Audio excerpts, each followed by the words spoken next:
Okay, the Alton Central School Board session, Monday, July 11, 2016, is now in session at 6:31 p.m. Would you please all join me with a pledge of allegiance to our flag? I pledge allegiance to the flag of the United States of America and to the republic for which it stands, one nation, under God, indivisible, with liberty and justice for all. Thank you. I'd like to please start the roll call with Mr. Ball. Michael Ball. Sandy Wyatt. Peter Levitt. Terry Noyes. Steve Miller. Pam Stiles. Kathy Brand new Oblinas. Superintendent. Kathy Oblinas. I don't think these are on. They're not Thank very you. loud. Agenda review.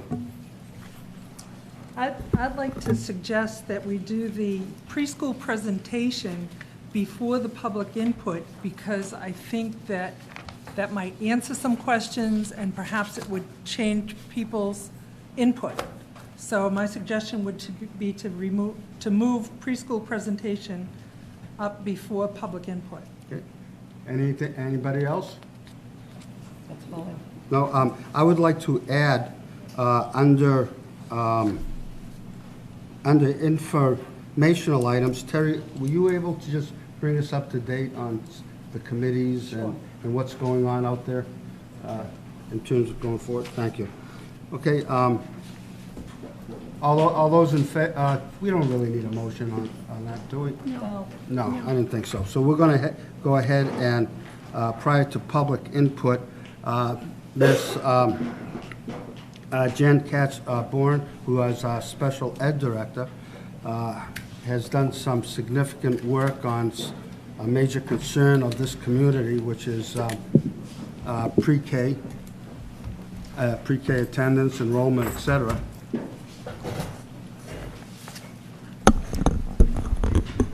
So the floor is yours. Thank you. Good.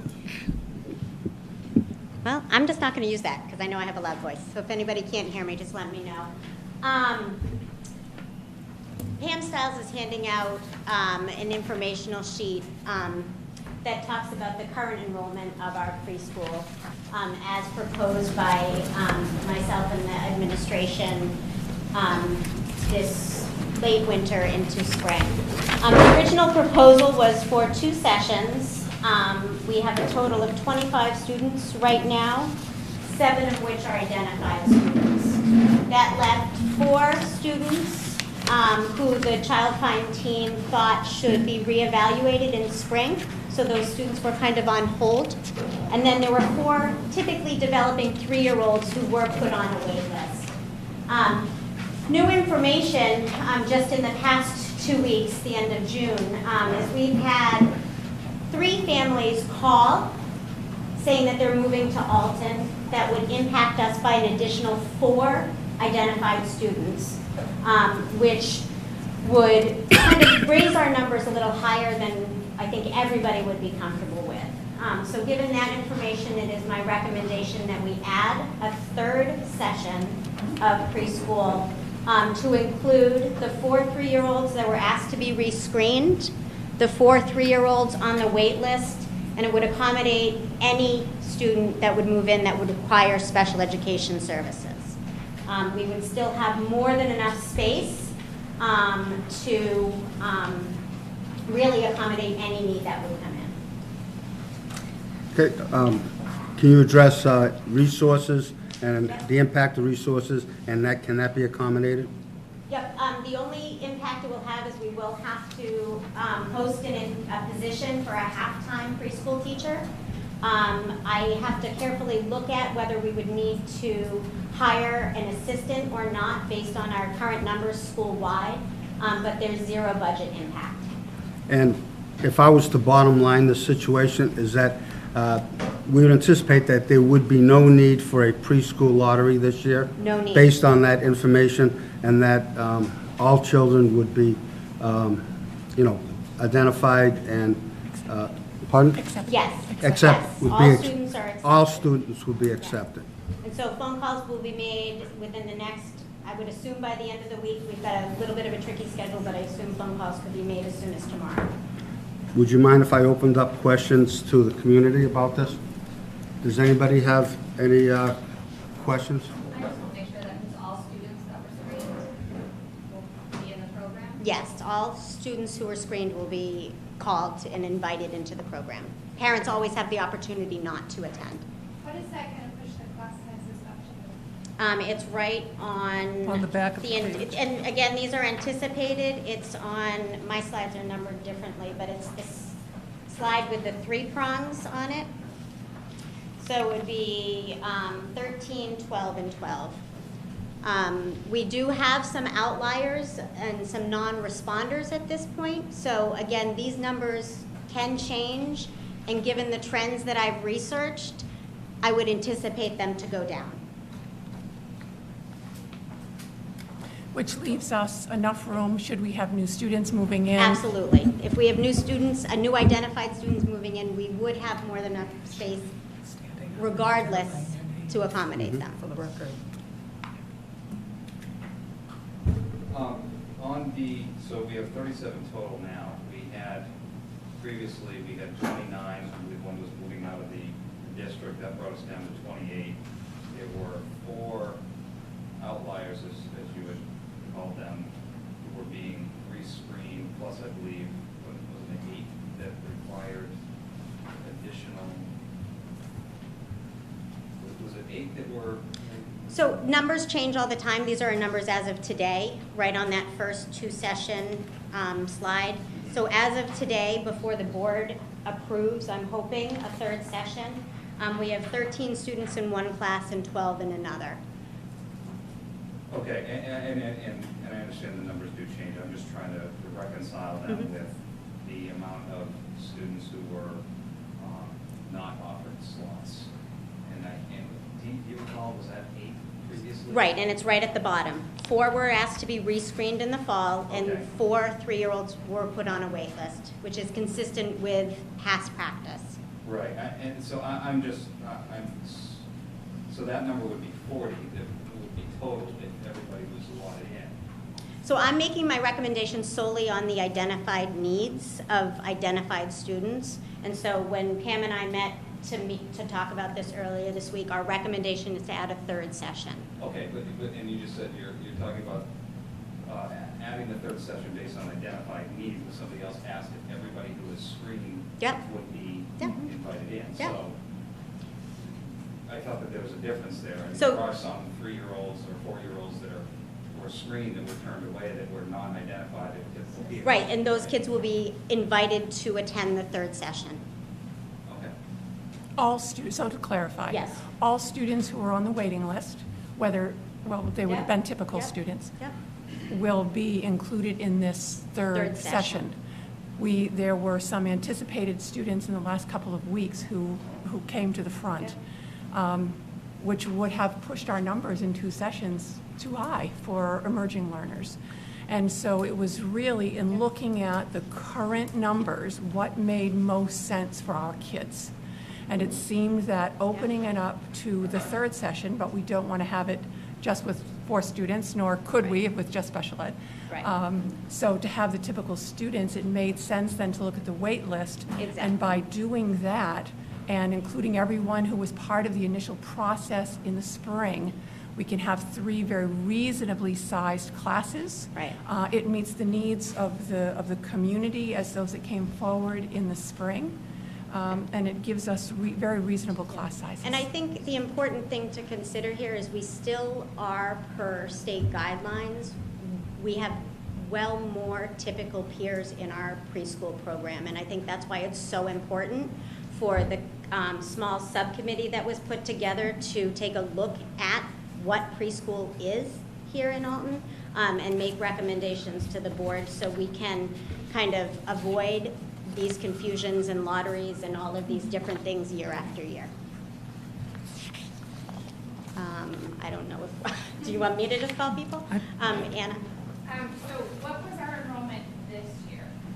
So I'm not going to go backwards. I was just here to propose. I don't have those numbers here, and I'm not going to try to recall them off of the top of my head. But my recommendation for my legal obligation for special education students right now is to add a third session. So just to play devil's advocate, the conversations that I've had with Mr. Miller, kind of the conversation, we want to aspire to be kind of a better than average or better than legal requirements school. Yep. So the reason I asked the question is I believe, not solid, Mhm. I think the number was 38 kids this year. So we're going down potentially by one. This doesn't contemplate anyone who may be moving in the next couple of weeks or months or during the school year. But we've taken a whole classroom size down. According to the Department of Education website, the state average for student to teacher ratio is 12. And the class size, I guess I'm concerned with such a young group of children, some of them who have pronounced needs. Does it make sense?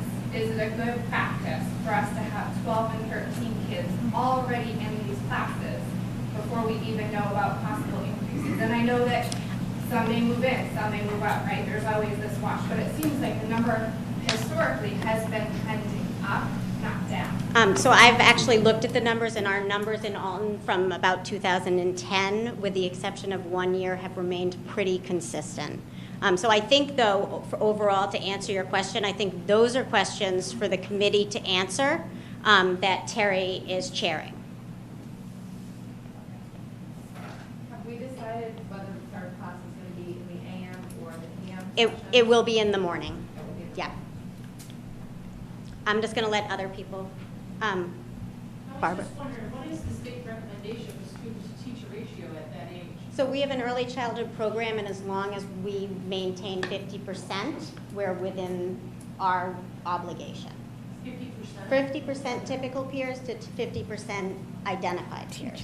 We're- So, But- I'm asking, how many children to how many staff are in the, what are the guidelines that the state sets forth? 'Cause I'm They not don't. aware. They don't. Correct, so when we hear statistics about the state average, what is that based on? Because there are no state recommendations, correct?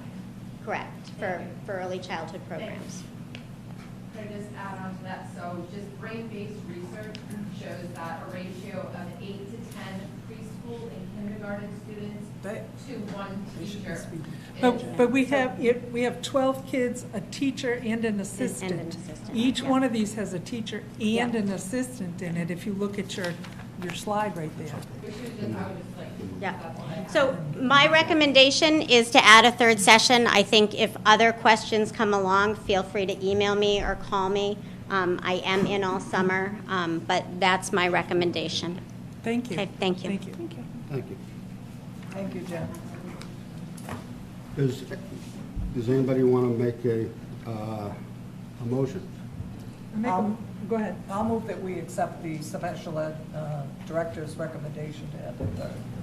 To add a Session. third Session. session. I'll second that. Is there any discussion? Hearing none? All those in favor say aye. Aye. All those opposed? That would be unanimous. So we'll be adding a third session. Okay. Thank you. Let's go, we'll go to public input, and I'm just going to, please caution you, for this first public input, please stay with agenda items only, and any ancillary items after that will be for the second public input. Please sign in, please, your name. There's no paper. There is no paper? Oh, I thought you were supposed to do, yeah. Oh, would you just state your name for the record? Sure, my name is Jeffrey Klin, I'm from Alton. I want to welcome the new superintendent. Thank you. So welcome. And on that, I got to say, please accept my sincere condolences, okay? I've written an article in the past, and it's not going to go away because you arrived here, okay? The article stated that this is the most dysfunctional school board in the history of all school boards. But you need you need to know what you're getting yourself into, okay? And what you're getting yourself into is 3 people on this board who act independent of the remainder of the board. They say horrible things about the public, members of the public, in the press. They violate right-to-know laws, Essentially, they don't know what they're doing. I'll use the word incompetent, not as individuals, but as school board members, and they refuse to educate themselves, to learn. And this has to stop because it has a detrimental effect on all of us. I've asked for their resignations time and time and time again. I've pointed out violations of right to know laws time and time and time again, all to zero. That's what you're getting yourself into. We have 2 brand new school board members. Nobody's heard a word from them since they started because this school board, these 3, do what they want to do. They don't include these 2. They act independent. They even exclude them from letting them know there's meetings taking place. This is all bad. I want to compliment you because this should ring. You must be the most exceptional superintendent in the history of all superintendents. You are the only person this board interviewed. There's no record of them ever interviewing anybody else, just you. You must have interviewed you and said, by God, we got the greatest one here. We don't need to look at anybody else. I congratulate you. And also, it's really important to understand that based upon what you're doing, they told us the reason they were hiring you as a full-time person, but that wasn't the truth.